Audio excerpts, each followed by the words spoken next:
Before we get into this story, you should know my son is 5 years old and is nonverbal autistic.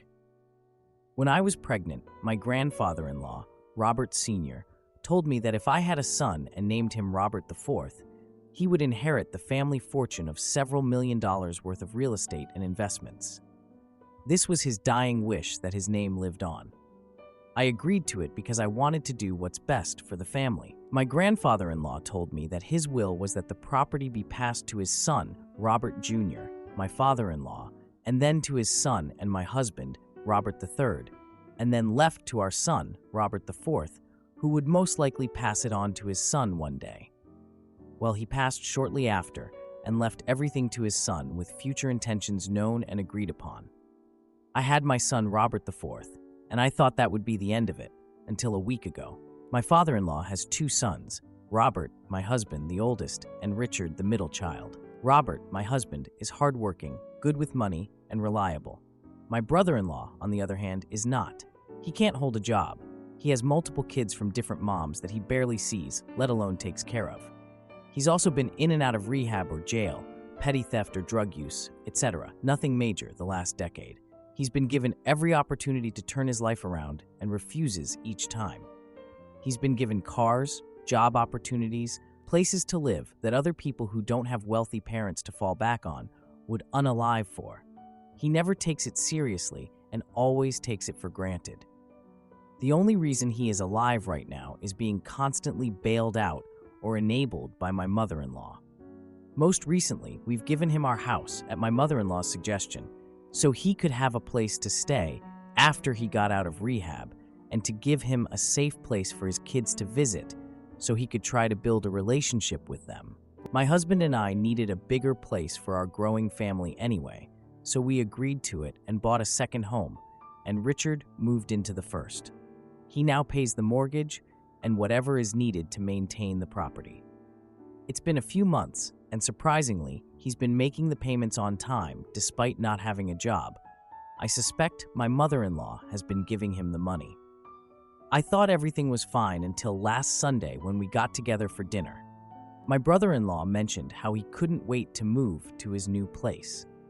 I asked what he was talking about, and he said he was moving into my grandfather-in-law's house. Excuse me? I pulled my husband and father-in-law into the other room and asked what was going on.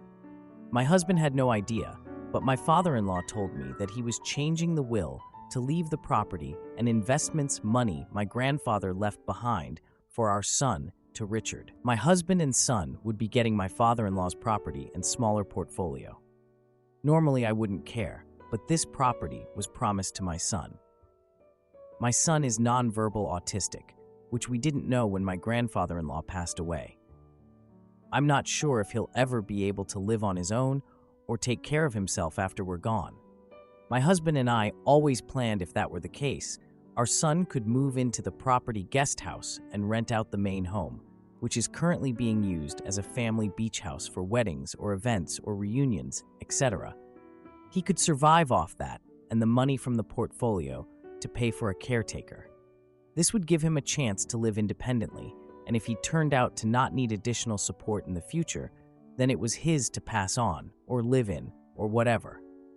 Before anyone asks, we did not forget about our other 2 children. Our daughter will inherit the house Uncle currently lives in.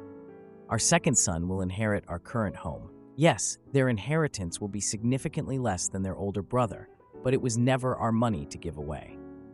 My grandfather-in-law, who was the original owner of the property, made it very clear that he was leaving this for my oldest son and him alone. We want to stand by his wishes. My mother-in-law and brother-in-law both knew of this plan. They told me they were supportive of my efforts to provide for our son's future and that I was a good mother for thinking so far ahead. I was deeply upset by this news and asked why he was changing his mind after promising to his father and to my husband that he would pass this on to his grandson and great-grandson. He said that he always intended to respect his father's wishes, but that our son, Robert IV, didn't live up to the namesake expectations that he's sure grandfather had for an heir. Yup, my son wasn't worthy because he was autistic. Since he knew that my husband would honor his word and leave it to our son, He thought it would be best if he cut my husband out altogether and leave it to his other son, Richard. I asked him why he would leave it to someone as reckless as Richard when his youngest, Rachel, was more financially responsible. He said it was because only a son could be an heir. Apparently, my mother-in-law has also been pressing for months to give Richard the home, and Richard told him that he deserved better than our charity. That since we had 2 homes that we saved and paid for on our own, it was only fair if he was given grandfather's property and money. I immediately excused myself, grabbed my kids, and left the house. My husband and I talked, and while he's upset about what happened, legally, Grandpa left the home to his dad, and he isn't obligated to leave it to him in spite of his promise. He says that he's sure we'd find another way to provide for our son if he needs it. That, however, isn't good enough for me. We busted our butts and sacrificed so that we could give all of our children a home to live in someday. Now we're being put into a position where we have to choose which of our children get a home. Not to mention, if our son does need additional support and income, he's going to have to live with us and off of our income and will not have the chance to be independent. This is when I thought about the dirty little secret buried in the family skeleton closet. 2 years ago, my husband and his 2 siblings were gifted those DNA tests for Christmas and found out that Richard was only their half-brother. They confronted my mother-in-law, who admitted to having an affair, but didn't know if Richard was my father-in-law or her lover's child. When she got pregnant, she apparently ended the affair for good and hasn't strayed since. She begged her kids to not tell my father-in-law because Richard needed his support. She said he would disown him and divorce her if he ever knew the truth. For the sake of keeping the peace, and since this wasn't my side of the family drama, I agreed to never speak about it again. But since we're breaking promises and going behind each other's backs, I just might print out his half-brother status and mail it anonymously to my father-in-law. This will, of course, implode the family while I happily watch from the sidelines, as well as securing my husband and my son's place as the inheritor of the family fortune. After all, only a son can be an heir, and Richard is not his son. My husband and I met on a high school track field, and it was love at first sight. His parents did not want us to be together. I was not the girl they picked out for him, and I didn't come from the right kind of family or come from the same religious background. My husband knew choosing me was going to make his life harder, and he'd have less support, and he did it anyway. He lost his college fund, so he joined the military. I worked in a pizza shop while he was in training, and we got married right after, and I moved into his male 2-bedroom apartment he shared with a guy from his work. I worked at a Waffle House around the corner while he took college classes online. We worked hard to get where we are now. He got out after finishing college, and we moved back home and bought our first house, a small 3-bed, 2-bath. I want to point out that in the first 5 years of our marriage, while they didn't accept me, they were never mean or rude to me. They called their son regularly. They were always cordial about me and asked how I was, and always sent gifts on Christmas and our birthdays. After we moved back, and they actually got to know me, we became a lot closer. I also converted to their religion, and I felt like they were starting to accept me. When I got pregnant with our son, I was officially a part of the family. I did not see any reason to not trust them or believe them when my grandfather-in-law asked me to name my son after him. My husband is a very sincere and honest person, so when he told me they were serious, that's all I needed to hear, and I agreed to it for the sole purpose of securing a better future for my son. I wanted to name my son after my own father and grandfather, and they knew that. And it was incredibly difficult to go to my dad and tell him I changed my mind, and he wouldn't be named after him, but instead after my husband and father-in-law. I could tell he was disappointed, but he agreed that I was doing the right thing for our son. So for them to put me through that, robbing me of the chance to pick the name for our firstborn under the promise of he will want for nothing, and then to snatch it away because he wasn't the kind of namesake you wanted, because he was autistic, because he wasn't the perfect heir they imagined, and they expect me to bite my tongue and be okay with my son being screwed over? Hell no. We're going to be visiting my extended family for the summer next week. I'm going to have my friend mail it from a local post office a week or two after we leave, so there's not a trace back to us, and we'll see what unfolds from a distance. Now for the small update a week later. Small update. I've taken the comments seriously, and I have formulated a plan to orchestrate this from the shadows. So far, I've executed step 1 and 2. My mother-in-law has 2 sisters. One lives only an hour away and has a drinking problem and loose lips after she's had a few. I figured if anyone had dirt on who Richard's biological father is, it would be her. I dropped by unexpectedly to Great Annie's house with a nice bottle of tequila, and after a few, she was in the golden state of being sober enough to accurately spill the tea, but drunk enough to forget telling me. I've got a name, and that he was local to the area. I've decided to hire a PI whom I just got off the phone with. I've asked him to find the guy and let me know when he does. I'll update with the next step once he's been found. Now for the final update, a month later. Final update. I apologize for making everyone wait so long to close this saga. I was visiting my family when one of my children got very sick and was hospitalized for a week. They are doing well, and we are home now, and will be getting surgery to correct the problem soon, so there is no need to worry on that end. That being said, up until a few days ago, my entire focus was on my child and their well-being, so I put all of this on the back burner. I found Richard's biological father fairly quickly via PI and requested that he collect an item with saliva on it and send it to a company with Richard's toothbrush and a chosho. I stole while visiting a few weeks ago before I left to see if they were in fact a paternal match before I put my plan into motion. I received confirmation via email and requested Richard's father's address from my PI and got to work. I called my friend and told her to expect a package in the mail and asked her if she could open it and put the sealed, addressed, and stamped envelope in the mail for me, and she agreed. Inside that envelope was a letter I typed and printed from the hotel office area claiming to be my mother-in-law, and that I recently found out via DNA testing kit that my husband wasn't Richard's father, and that the only other man it could be would be him. I told him that I had hired a PI to collect his DNA so that I and he had 100% proof of his paternity to Richard, and the DNA was a match. I told him Richard wanted to meet him at least once so he could have some closure and offered him a large sum of money if he could make this happen. I then created a fake email account with my mother-in-law's name and told him if he was interested to email me. I also included the DNA test and paternity test results. A few more days pass, and I had an email agreeing to meet. I emailed him telling him to come by my in-laws' house at the regularly scheduled weekly family dinner time. I told him that my husband was aware of the affair and has chosen to forgive me, and that he will be present at the meeting to ensure that nothing happens between the two of us. And once Richard has closure, my husband will write him the check, and he is to leave and not contact me again. He told me that he understands and agreed, but that if Richard wanted to continue a relationship with him, he would do it.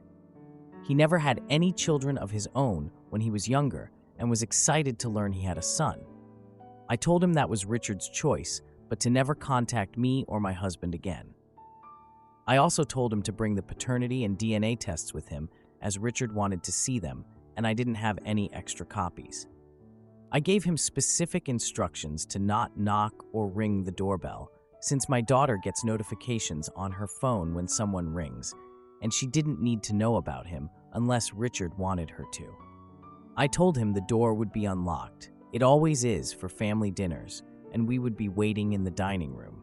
In order to spare Rachel from being dragged into this any more than she has, I called her a few days earlier and told her that I had bought tickets to a show happening on the same night as the family dinner and had forgotten about them before I went on vacation, and asked her if she and her husband would like the tickets.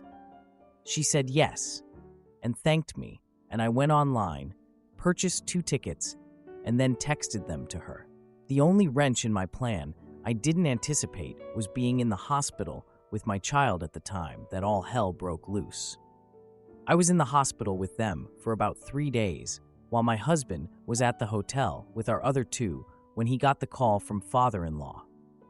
Mill's affair partner shows up as scheduled with the DNA and paternity tests and thanks my mother-in-law for arranging this meeting.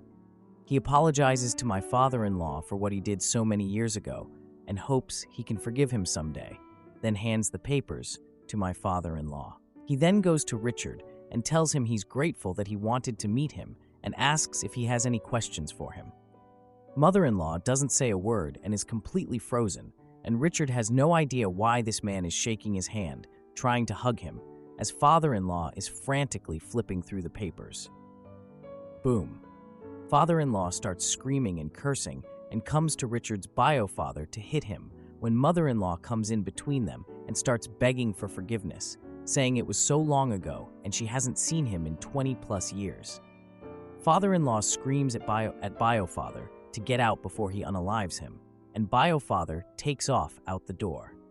Father-in-law flips his shit and calls mother-in-law a lying whore and tells her to get out of the house and to expect divorce paperwork from his attorney.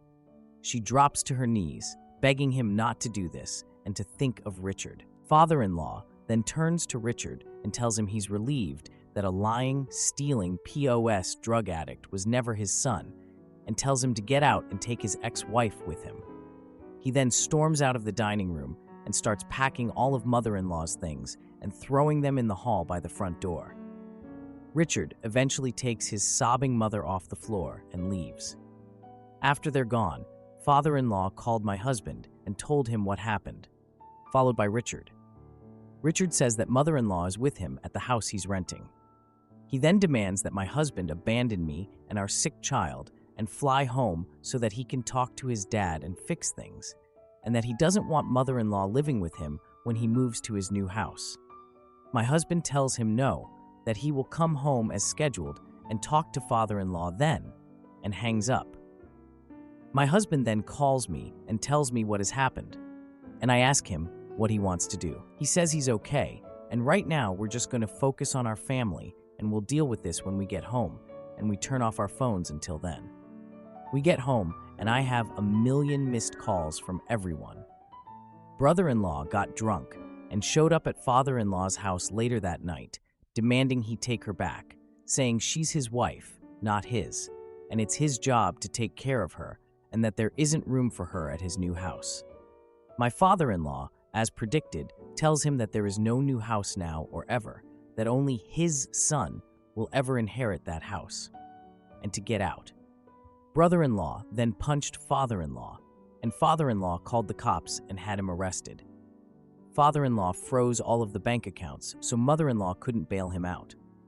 Sister-in-law finds out about this the next morning when mother-in-law calls her, freaking out that Richard never came home the night before, and father-in-law has blocked mother-in-law's number so she can't call him. Rachel calls her dad and tells him what happened the night before, and that Richard is in jail. Rachel then lets it slip that she already knew. He then asks if Richard or mother-in-law knew, and she tells him that they did. He told her he was disappointed that he didn't tell her the truth before, and hangs up. Rachel called mother-in-law and told her Richard was in jail, and mother-in-law tried to bail him out but couldn't because her cards were frozen. Sister-in-law asked her husband if he'd bail him out, but he refused, since her father and his father, are business associates, and that he's not going to get involved, and that was that. Richard was in jail for a few days on attack charges when we got home and got caught up to speed on everything that happened.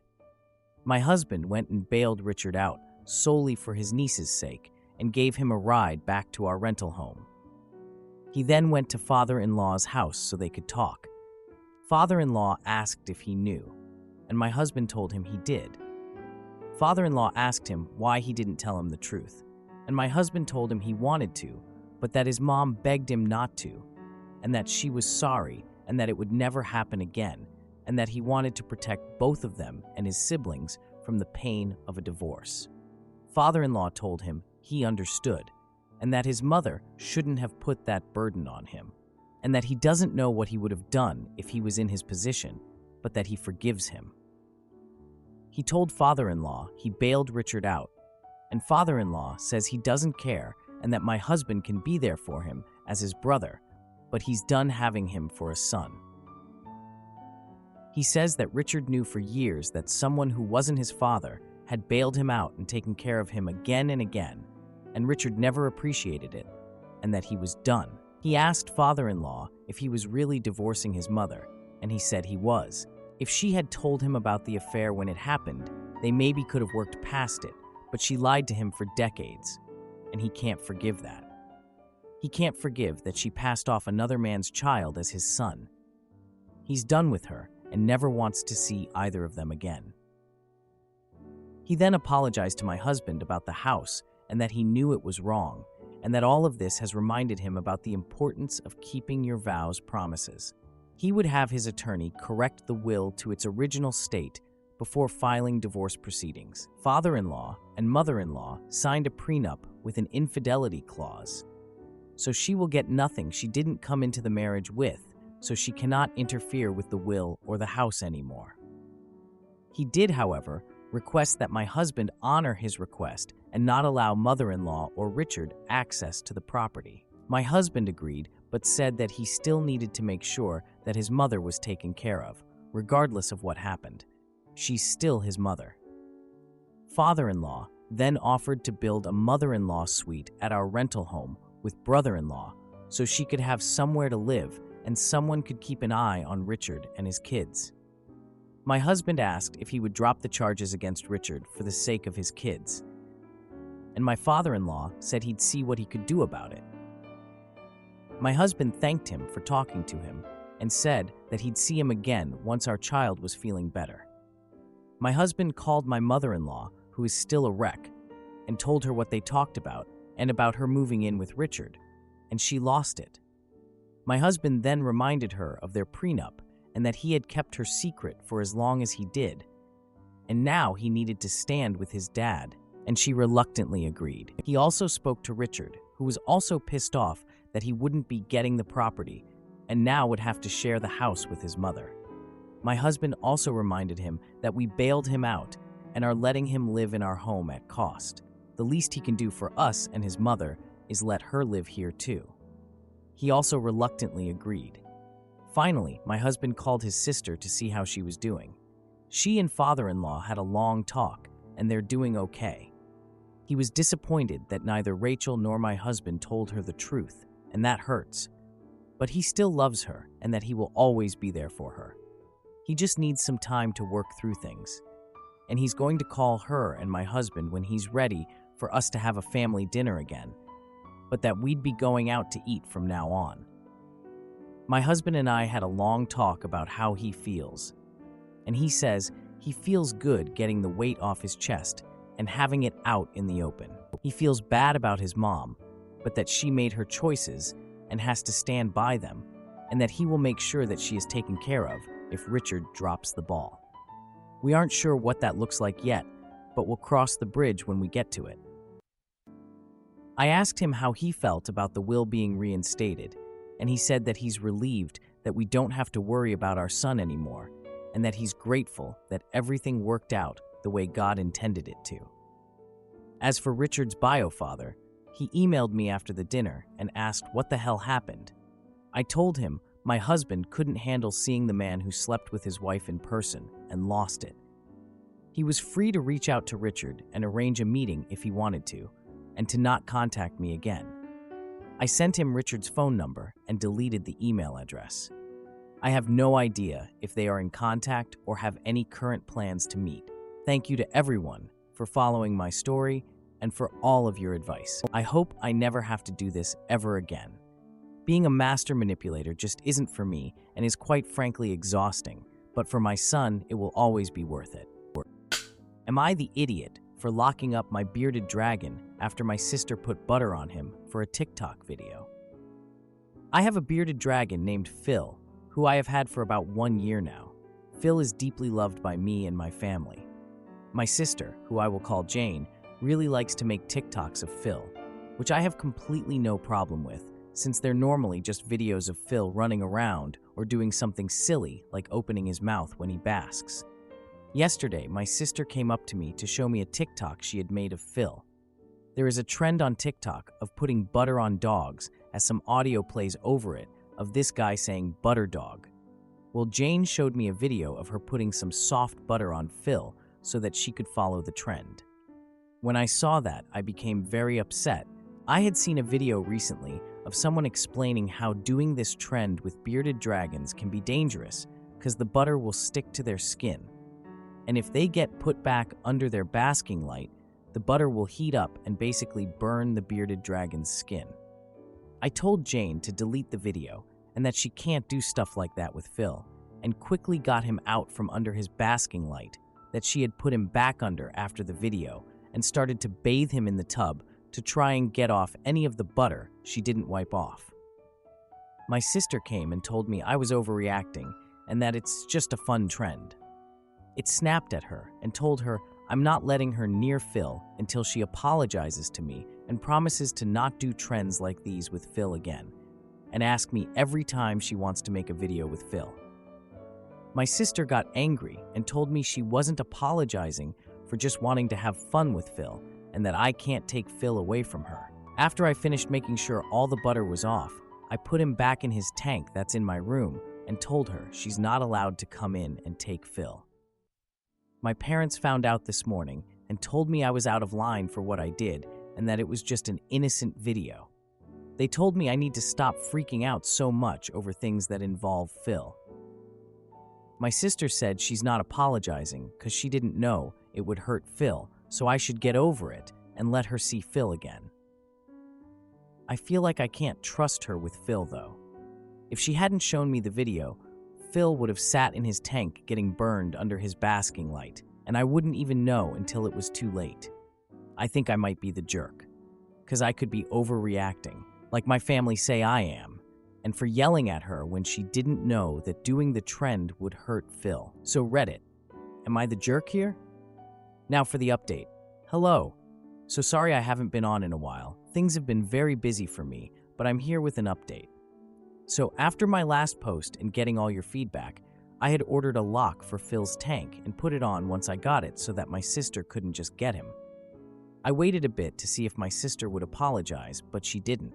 So I sat down, both my parents and sister, to go over again why I wasn't allowing her to see Phil and how what she did was not okay. I had made a slideshow and everything about how putting butter on bearded dragons was in fact not a harmless trend. I told her that I wasn't mad at her for doing it since she didn't know, but I was upset over how she reacted. It took a lot of explaining, and I even used some advice you guys gave me on how to best explain it.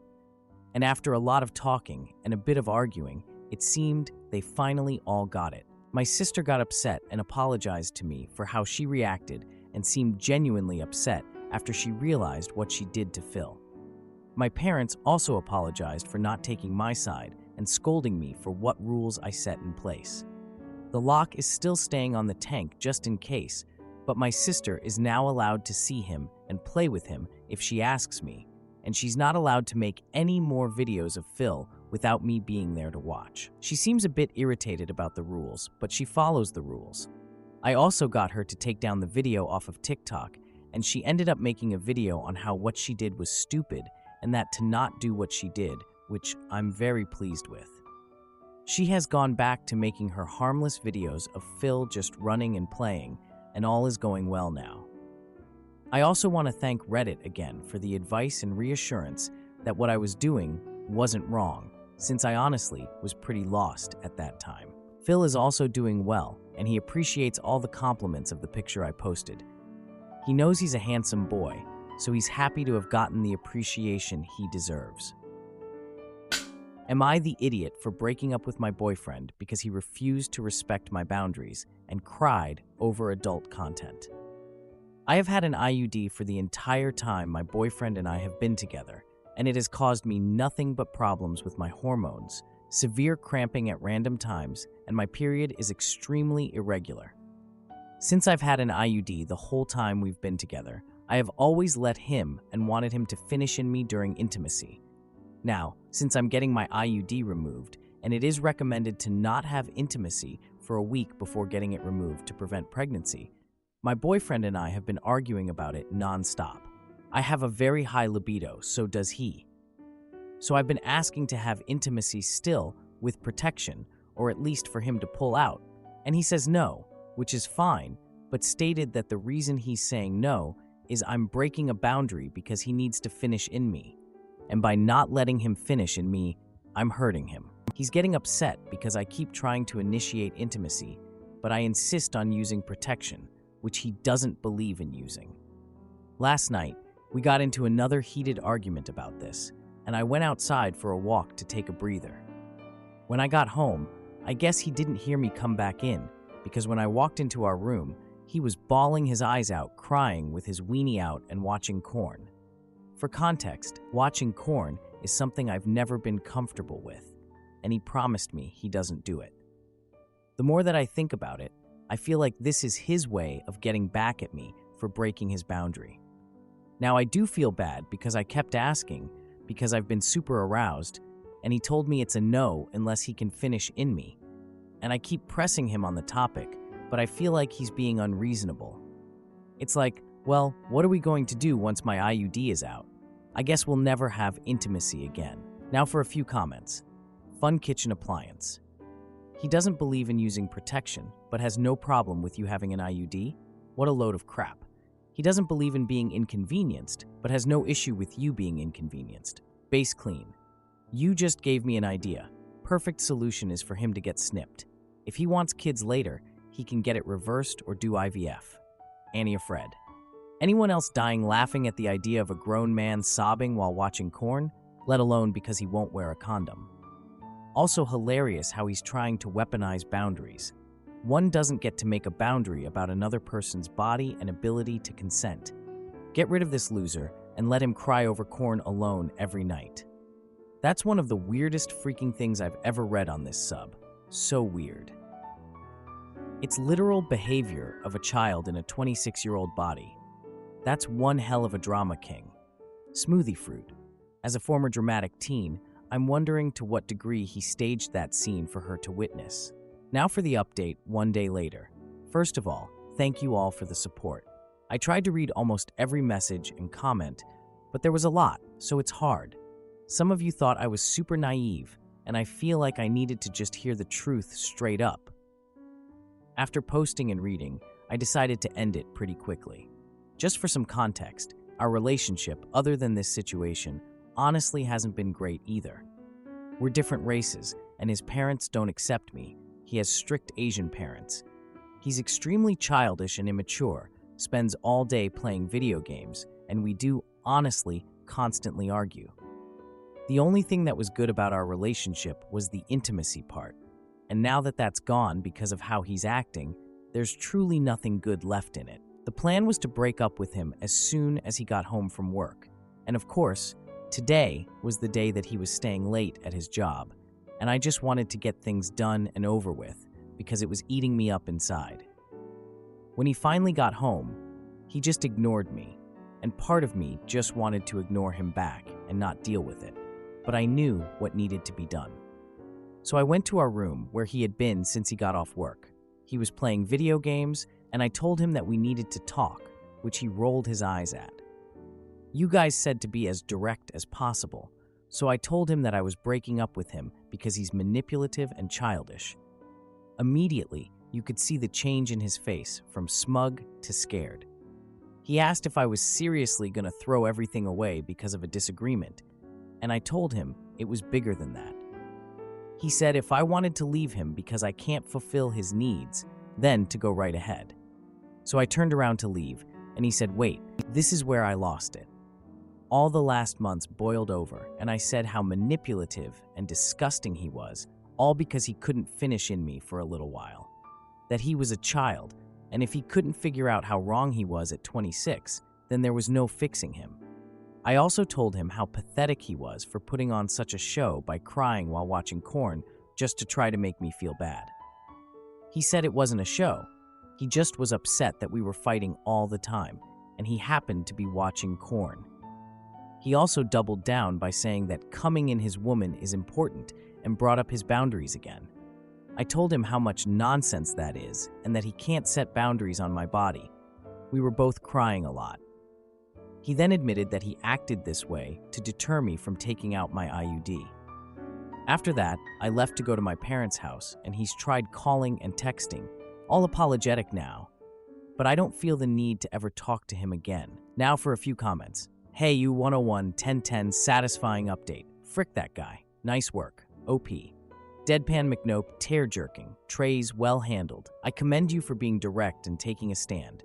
See how quickly he proved you right as well. He responded in exactly as toxic a way as you'd expect. Be aware that for the next few days, weeks, maybe longer, he will come at you with a truly baffling array of manipulation tactics that will involve him erratically changing tone and angle repeatedly, contradicting himself in the process until he finds an angle you respond to. The analogy I will use is that you kicked a monster out of your house, and he will go around checking every door and window to find one loose he can sneak back in with. So you make sure you fasten them, that you lock them up tight, that you keep repeating to yourself that his response, even just so far, proves he is toxic and emotionally hurtful, that this was always a pretty awful relationship and never worth it, but you've taken your stand now, so you are free. Whether he acts nice, nostalgic, mean, psychotic, threatens self-harm, or to talk shoot to friends, or insists you'll always be alone, be aware that's just the monster rattling the locked windows, trying to get back inside.